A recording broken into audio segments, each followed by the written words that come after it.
الحمد لله وحده والصلاة والسلام على من لا نبي بعده أما بعد فأعوذ بالله من الشيطان الرجيم بسم الله الرحمن الرحيم قال الله تبارك وتعالى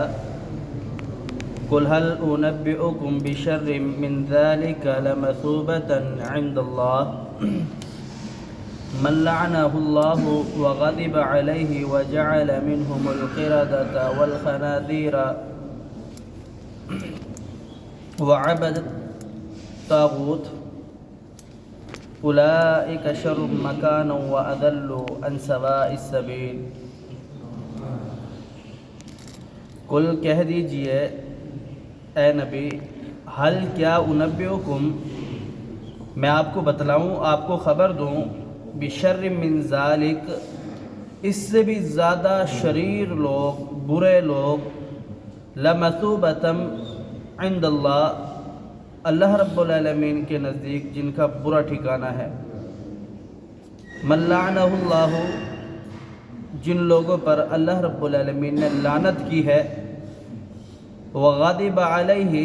اور جن پر اللہ رب العالمین کا غصہ ہے وجعل اور بنا دیا اللہ رب العالمین نے منہم القردۃ ان میں سے بندروں کو والخنازیر اور خنزیر کو وعبد الطاغوت ان کی برائی یہ تھی کہ وہ طاغوت کی عبادت کیا کرتے تھے اولئک یہی لوگ ہیں شر مکانہ جو ٹھکانے کے اعتبار سے بہت برے ہیں یعنی بہت دور جا چکے ہیں وَأَضَلُّ عَنْ سَوَاءِ السَّبِيلِ اور بہت گمراہ ہیں سیدھے راستے سے بہت دور ہے گزشتہ آیات آپ نے سماعت فرمائی یہود و نصارہ کی مذمت کو اللہ رب العالمین نے دوبارہ شروع کر دیا مسلمانوں کو تنبیہ کرنے کے بعد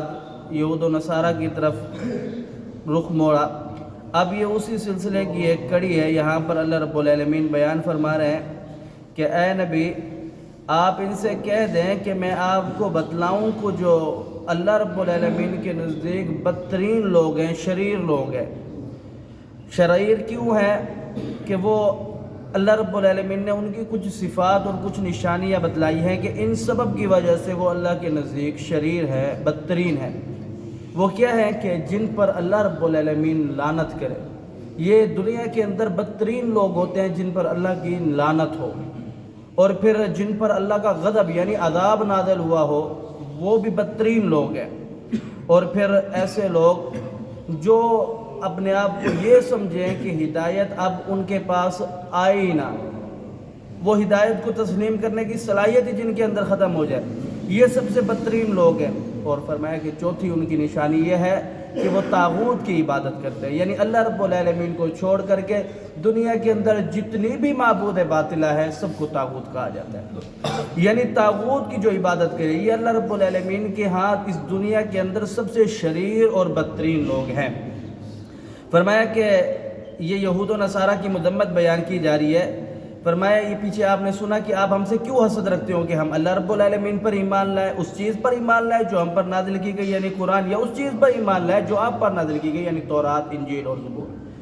تو آپ اس وجہ سے ہم سے نفرت بغض اور عناد رکھتے ہو تو اللہ رب العالمین نے بیان فرمایا کہ اے نبی ان کو یہ بھی کہہ دے کہ آپ سے بغض اور عناد جو رکھتے ہیں ان کو یہ بتلا دیجئے کہ اس دنیا کے اندر اللہ کے ہاں سب سے بدترین سب سے شریر اور سب سے برے لوگ وہ ہیں جن پر اللہ کی لعنت ہوئی ہو یا پھر اللہ رب العالمین کا غضب ہوا ہو یا پھر وہ لوگ جنہوں نے اللہ رب العالمین کو چھوڑ کر کے کسی معبود باطلہ کو اپنا خدا بنا لیا ہو یہود و نصارہ میں یہی تھا عیسائی کہتے تھے معاذ اللہ عیسیٰ علیہ السلام اللہ کے بیٹے ہیں یہودی کہتے تھے معاذ اللہ عزیر علیہ السلام اللہ کے بیٹے ہیں تو یہ طاغوت کی عبادت ہوئی تو اللہ رب العالمین نے فرمایا کہ یہ بدترین لوگ ہیں اور ان کی بدترین ہونے کی وجہ سے اللہ رب العالمین نے ان پر عذاب نازل کیا عذاب کس چیز کا کہ انہیں روکا کہ مچھلیاں نہیں پکڑنی انہوں نے مچھلیاں پکڑی اس سبب سے اللہ رب العالمین نے ان کی نافرمانی جو کی رب تعالیٰ کی تو رب تعالیٰ نے کیا بیان فرماتا ہے کہ منہم القردۃ والخنازیر کہ ان کو ہم نے بندر اور خنزیر بنا دیا جناب عبداللہ ابن مسعود رضی اللہ تعالیٰ عنہ بیان فرماتے ہیں کہ رسول اللہ صلی اللہ علیہ وسلم سے پوچھا گیا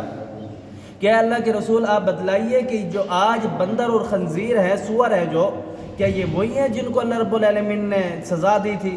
بندر اور خنزیر بن گئے تھے؟ تو آپ اللہ رب العالمین آپ علیہ السلام نے فرمایا کہ رب تعالیٰ جس کو عذاب دیتا ہے پھر نہ اس کی نسل رکھتا ہے نہ پھر اس کو چھوڑتا ہے، اس کو ختم کر دیتا ہے۔ یہ اس سے پہلے بھی جو بندر اور خنزیر تھے یہ وہ والے ہیں، وہ جن کو عذاب دیا تھا صرف ان کو بتلانے کا مقصد یہ ہے کہ دنیا اس سے عبرت حاصل کرے۔ اور تیسری جگہ اب یہ چوتھی جو اللہ رب العالمین نے ان کی صفت بیان فرمائی کہ جن سے اللہ رب العالمین ناراض ہے اور جو دنیا کے اندر سب سے بدترین لوگ ہیں وہ یہ ہے کہ طاغوت کی عبادت کرتے ہیں۔ پیارے حبیب پیغمبر علیہ السلام کی حدیث ہے، محمد رسول اللہ صلی اللہ علیہ وسلم فرماتے ہیں بنی الاسلام علی خمس شہادت اللہ الہ الا اللہ وان محمد الرسول اللہ۔ بنیاد اسلام 5 چیزوں پر ہے، ان 5 چیزوں میں سے سب سے پہلی جو چیز ہے شہادت اللہ الہ الا اللہ وان محمد الرسول اللہ، کہ اللہ کے سوا کوئی معبود برحق نہیں ہے اور محمد رسول اللہ صلی اللہ علیہ وسلم اللہ کے بندے ہیں، اللہ کے رسول ہیں، اللہ کے آخری پیغمبر ہیں۔ یہ توحید ہے۔ اگر اس پر انسان ڈٹ گیا، اس چیز میں کامیاب ہو گیا، اس چیز میں نکل گیا، وَإِقَامِ الصَّلَاةِ وَإِيتَاءِ الزَّكَاةِ وَالْحَجِّ وَصَوْمِ رمضان، اس کی نماز بھی قبول ہے، اس کی زکوٰۃ بھی قبول ہے، اس کا حج بھی قبول ہے، اس کا رمضان بھی، روزے بھی رکھنا قبول ہے۔ اگر اس کے توحید کے اندر نقص پیدا ہو گیا، وہ مشرک ہے، اس نے اللہ رب العالمین کے ساتھ کسی کو شریک ٹھہرا دیا، اس نے طاغوت کی عبادت کی، نہ اس کی نماز قابل قبول، نہ اس کی زکوٰۃ قابل قبول، نہ اس کا حج قابل قبول، اس کی کوئی عبادت اسے آخرت کے دن فائدہ نہیں دے گی۔ جو وہ نیک عمل کرے گا اسے دنیا کے اندر بدلہ دے دیا جائے گا، آخرت کے اندر اس کے سوا خسارہ کے سوا اس کے لیے کچھ نہیں ہوگا۔ تو اللہ رب العالمین نے بیان فرمایا عبادت اللہ کی کرے، فرما برداری اللہ کی ہو، اطاعت اللہ کی ہو، اور جو اس نے بتایا رسول اللہ صلی اللہ علیہ وسلم کے طریقے کے مطابق ہو، یہی کامیابی ہے۔ اللہ سمجھنے عمل کی توفیق دے۔ اقول قولی ھذا استغفر اللہ لی ولکم ولسائر المسلمین۔